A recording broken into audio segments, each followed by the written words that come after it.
Pole sana mama yetu Veronica, mama wa baba Mfumbusa. Pole sana kaka Julius. Pole sana dada Restituta. Pole sana dada Francisca. Pole sana baba Madama. Pole sana baba Nuncio. Poleni sana maaskofu wakuu. Poleni sana maaskofu. Pole sana Mheshimiwa Makamu wa Rais mstaafu. Poleni sana mapadre wa Kondoa na wote mliofika. Poleni sana watawa. Na poleni sana ndugu zangu wote. Raha ya milele umpe Bwana.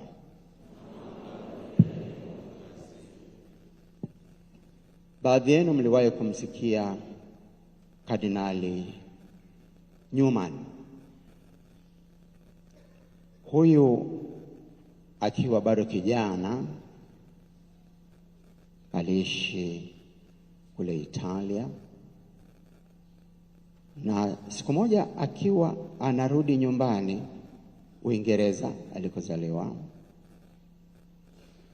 akiwa kwenye meli, zile meli zilitumika sana. Walipofika eneo la Sicilia, meli ilipata shida kidogo, ikachelewa pale kwa siku kadhaa.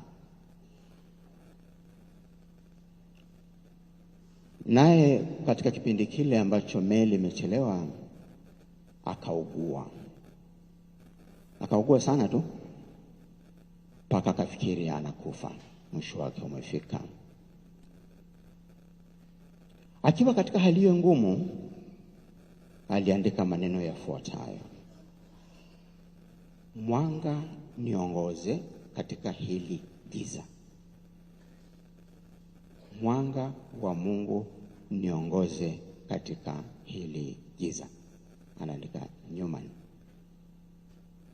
Kwake kilikuwa ni kipindi cha giza, lakini hakukata tamaa.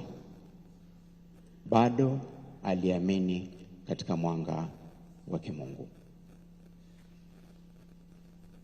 Ndugu yetu Askofu Bernardin, naye ninamwona kama Newman.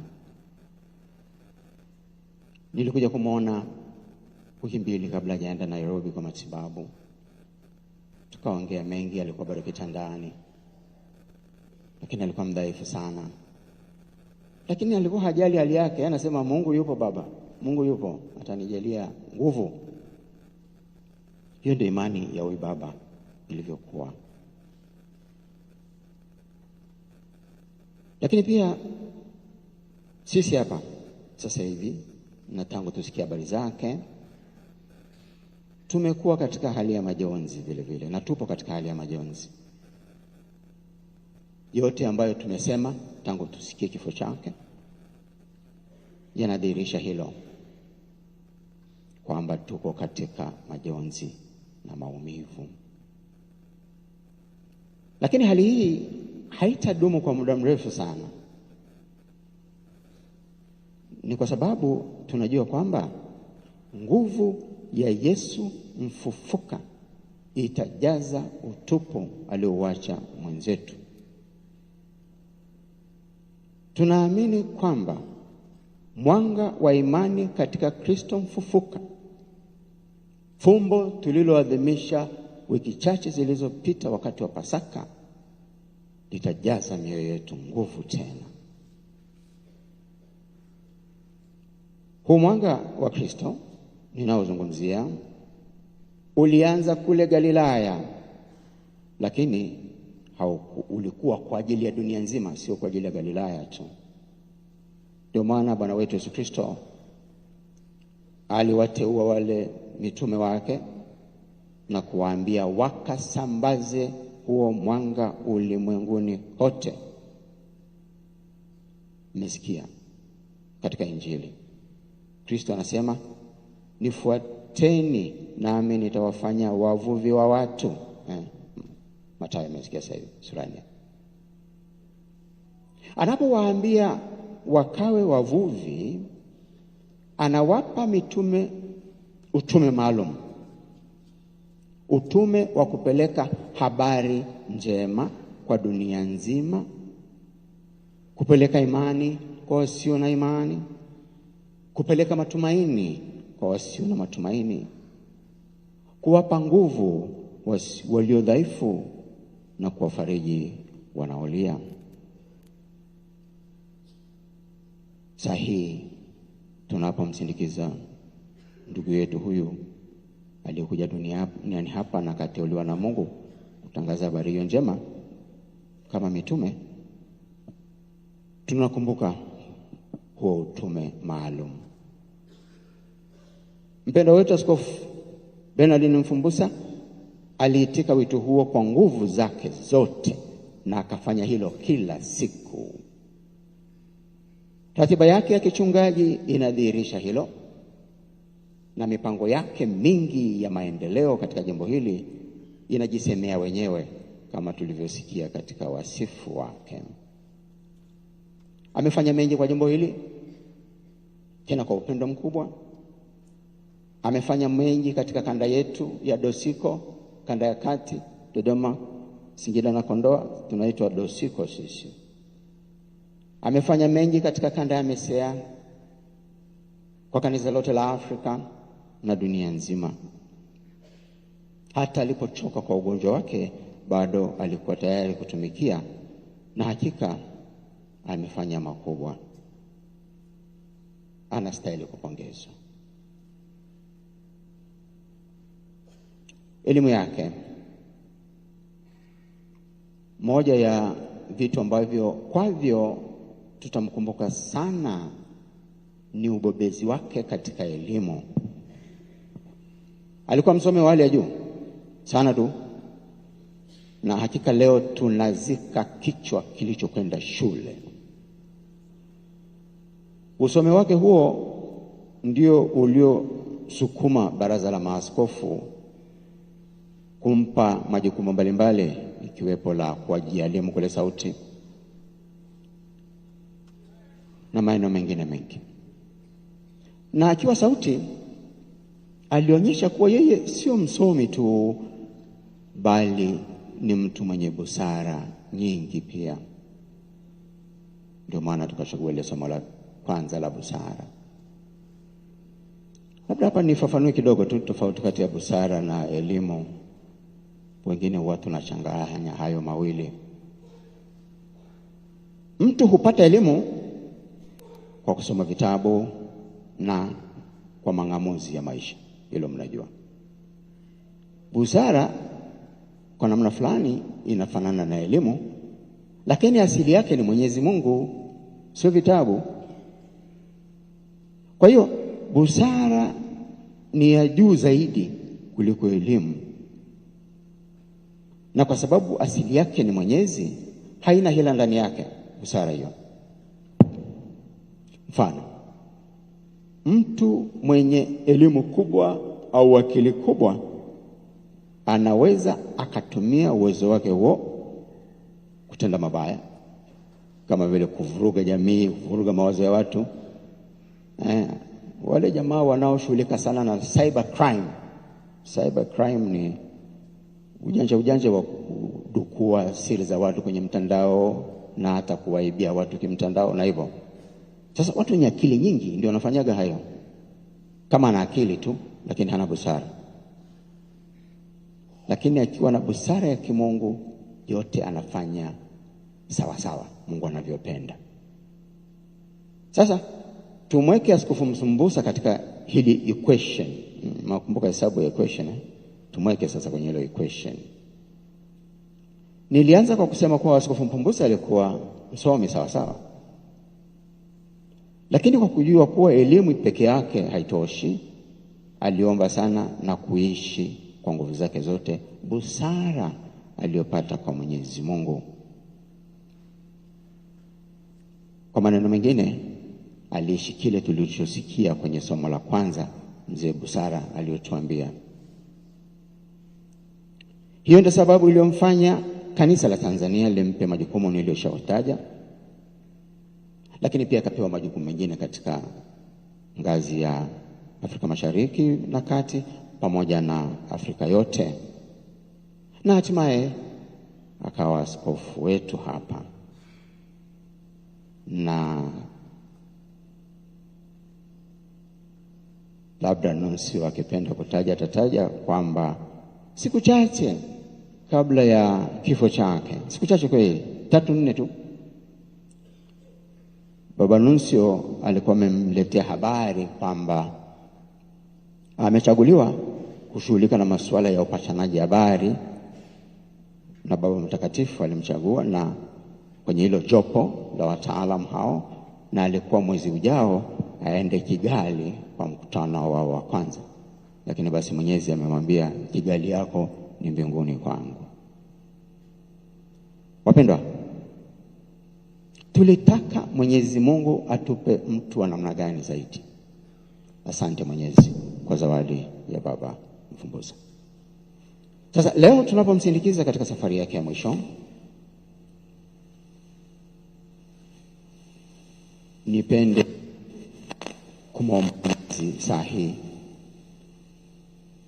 daima ainue vijana wengi zaidi kama Baba Mfumbuza, mwenye uwezo mkubwa wa kiakili, wenye busara, ambao wataendelea kuitumikia kanisa pamoja na jamii ya Watanzania. Lakini pia nimwombe Mwenyezi atupe busara sisi wote ndio viongozi na sisi viongozi, haidhuru wewe ni mtu namna gani.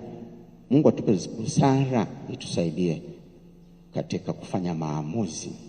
Mungu atufanye tuwe na hofu ya Mungu katika utendaji wetu. Kwa nafasi hii pia nipende kutaja changamoto iliyopo katika jamii ya sasa hivi kuhusiana na elimu. Kuna hili la tuition. Kila mzazi mwenye uwezo anataka mtoto wake apate tuition. Nimeshangaa juzi nimeona hata wale wachekechea eti wanaenda tuition. Jamani, kujifunza tuition ndio ugonjwa huo. Tunapofikiri kinachotolewa darasani hakitoshi, lazima kiongeze na tuition. Kwa hiyo kuna shida hapo. Shida kwa darasani na shida labda sisi wazazi. Ni vizuri wanaohusika wakalitazama hilo. Kinachofundishwa darasani kitoshi.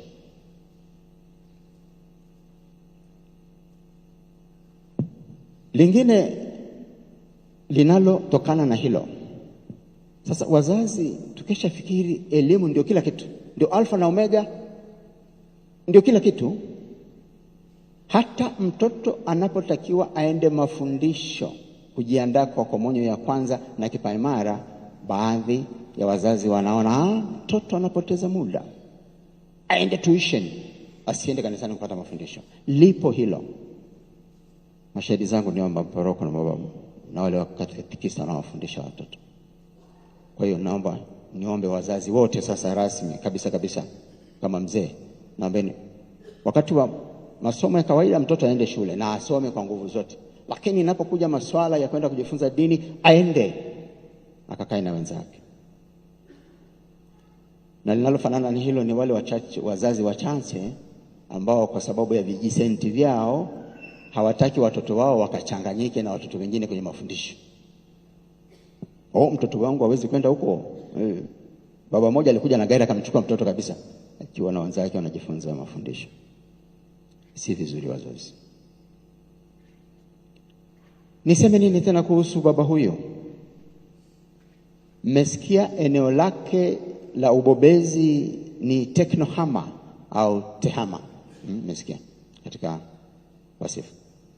Hiki ni kifupi cha teknolojia ya habari na mawasiliano, kwa Kiingereza wanaita ICT, Information and Communication Technology. Hii ni dhana pana sana inayojumlisha matumizi ya kompyuta, vifaa vya mawasiliano kama simu na mitandao na hivyo, na mfumo wa kidijitali, kuhifadhi, kuchakata, kusambaza taarifa hivyo. Lakini pamoja na kuwa baba huyu alikuwa mbobezi katika hilo, alikuwa mwangalifu sana, kwa sababu hili eneo, ndugu zangu, na hasa vijana mnisikilize vizuri, linaweza likasaidia sana, lakini linaweza likapotosha sana. Naposema ni sana tu, nichukue mfano wa AI, artificial intelligence, au kwa Kiswahili inaitwaje? Akili memba. Wote mnajua, mnaona hiyo mambo haya. Akili memba hiyo, visimu vyenu inayo. Na kifupi ni kwamba wataalamu walipogundua hizo mashine hizo zinazotumia hiyo artificial intelligence, walituambia kwamba zinasaidia katika kila kitu, kwamba zinafikiri kwamba zinafikiri kama mwanadamu. Si kweli. Hizi programs hizi, kama kwa mfano nyinyi mnaotumia ChatGPT, mtatambua kwamba kinachofanyika ni kwamba hizi program zina uwezo mkubwa sana wa kutafuta taarifa nyingi kwenye mtandao kwa haraka sana. Ukichapa neno fulani ukaiambia itafute, inaweza ikapitia text zaidi ya trilioni 13 kwa muda mfupi kabisa, na ikakupa na mara nyingi inapitia kwenye internet kwa taarifa zenu, taarifa ambazo ziko kwenye internet. Halafu inakupa nini? Jibu la karibu na swali lilouliza. Underline that. Inakupa jibu la karibu la swali ulilouliza baada ya kupitia kwenye maandishi yote yaliyowahi kuandikwa kuhusu ulichouliza. Kwa hiyo haifikiri, inatafuta mlani aliwahi kuandika nini huko. Kwa upande mmoja linasaidia sana tu. Kwa upande wa mahesabu, kwa mfano, ikikupa jibu uwe na uhakika liko sahihi kwa kiasi kikubwa. Na pia linasaidia ukiambia ikutafutie text katika Biblia zinazofanana, itakupa kwa haraka sana. Na pia inasaidia sana katika mambo ya operations za siku hizi ambazo hawafungui tena tumbo au kifua. Kwenye telemedicine iko vizuri sana. Lakini ndugu zangu, nirudie, katika masuala ya kiimani, ya ethics na moral na nini, msiitegemea hii mashine, kwa sababu haina morality. Inakupa tu jibu ambalo mtu fulani aliwahi kulisema. Kama mtu huyo hana maadili, itakupa jibu lisilo na maadili. Kama mtu huyo hajajifunza hicho kitu kizuri, hii itakupa jibu ambalo sio sahihi vile. Nitoe mfano. Nenda ukitoka kanisani kaandike, niambie Bikira Maria ni nani?